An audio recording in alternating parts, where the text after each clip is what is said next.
महाबळेश्वरला येत असताना आज या ठिकाणी कृषी विभागाच्या वतीने विद्यापीठाच्या वतीने एक प्रशिक्षण शेतकऱ्यांसाठी किंवा जे काही पाहुणे बाहेरून येतात त्यांच्यासाठी राहण्याची सुविधा निर्माण करण्यासाठी एक रेस्ट हाऊस कम कार्यालय या ठिकाणी आपण सुरू करत आहोत आणि त्याची मान्यता मागेच झालेली आहे, वर्क ऑर्डर झाली आहे। त्याचं आज या ठिकाणी जागेची पाहणी करणं आणि ते पाहणी करून त्याला मान्यता देणं ही महत्त्वाची बाब होती। पण त्यातच आमच्या अधिकाऱ्यांनी या ठिकाणी भूमिपूजन सोहळाही ठेवलेला आहे, त्यामुळे भूमिपूजन सोहळा या ठिकाणी संपन्न झालेला आहे आणि लवकरात लवकर हे सगळं कार्यालय या ठिकाणी महाराष्ट्रातल्या शेतकऱ्यांसाठी आणि जे काही बाहेरचे पाहुणे आहेत परदेशातले त्यांना राहण्यासाठी उपयोगाला येईल। आणि महाबळेश्वरमध्ये एकंदरीत जे काही संशोधन केंद्र आहेत त्यामध्ये गव्हाच्या रोगावरचं संशोधन केंद्र सुरू आहे, त्यानंतर ICARचं स्ट्रॉबेरीच्या संदर्भामध्ये एक संशोधन केंद्राला मान्यता मिळाली, त्याचंही काम सुरू आहे।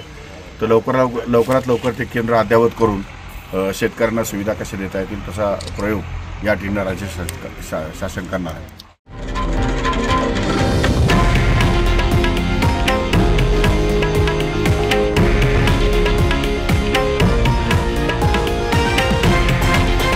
हे आहे देशातील नंबर 1 न्यूज नेटवर्क आणि आपण पाहत आहात TV9 मराठी, एकमेव।